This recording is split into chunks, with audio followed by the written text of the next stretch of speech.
देशामध्ये क्रांती घडवायची असेल, बदल घडवायचा असेल, तर ही रस्त्यावरच्या लढाईसोबत आपल्याला वैचारिक सुद्धा काही परिवर्तन केलं पाहिजे.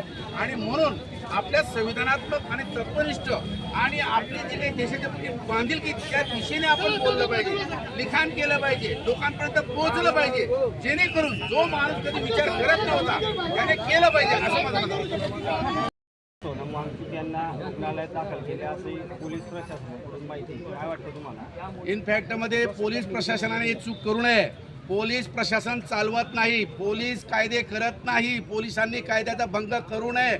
जरी नरेंद्र मोदींनी किंवा राष्ट्रपतीने किंवा मंत्रीने आदेश दिला त्याला उचला आणि ठोका, पोलिसांनी नकार दिला पाहिजे. Because police is for the protection and the defense of the public. Police not for the harassment and to crush the public. You should not break up the right of my youth of India.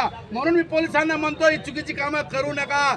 आणि तुम्ही त्यांना सांगा, ए नरेंद्र मोदी, हे अमित शाह, हे धर्मेंद्र प्रधान, हे तुझी जबाबदारी आहे त्या तरुणांशी बोलण्याची, चर्चा करण्याची आणि निर्णय घेण्याची. आणि हे पोलिसांना तुम्ही काय चोराला ठोकतायत, मिलिटरीवाल्यांना तुम्ही काय चीन पाकिस्तानच्या सैनिकांना ठोकतायत.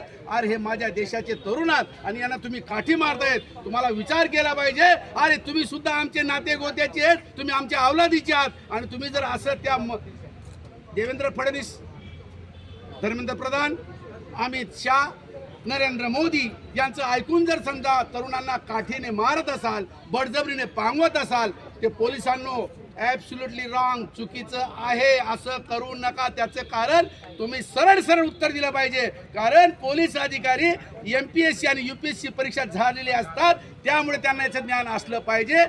पोरांना ठोकणं ही तुमची जबाबदारी नाही, पोरांची बोलणं हे मंत्र्यांची जबाबदारी आहे. असा तुम्ही त्यांना खडे सवाल सांगितला गेला पाहिजे. आणि म्हणून मी म्हणतो, वांगचूक साहेबांना जे काही उचलून नेलं चुकीचं आहे. त्यांना त्या ठिकाणीच मेडिकल ट्रीटमेंट दिली पाहिजे होती. आणि आताही जी काही पोरं त्या ठिकाणी आहे अभिजित दिक्के बरोबर, त्यांना ठोकायला नको. कारण हे तरुण कोण आहेत? हे काय चीन, पाकिस्तान, सिरिया, जॉर्डनचे आहेत का?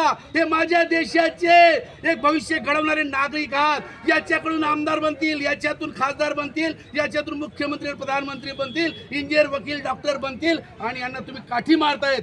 चुकीचं करीत आहात. असं करू नका. लोक जमलेत तर जमू द्या. त्यांचे विचार आहेत, त्यांनी चर्चा केली पाहिजे, प्रश्न सोडवला पाहिजे. कारण या प्रश्नाचं उत्तर नरेंद्र मोदीच्या बगलेत आहे. धर्मेंद्र प्रधान नावाचा ढेकून बसलेला आहे, ज्याच्यामुळे ही नीट परीक्षेचा पेपर लीक नाही, धर्मेंद्र प्रधाने पेपर लिंक आउट केलेला आहे, पैसे कमवलेले असा माझा आक्षेप आहे.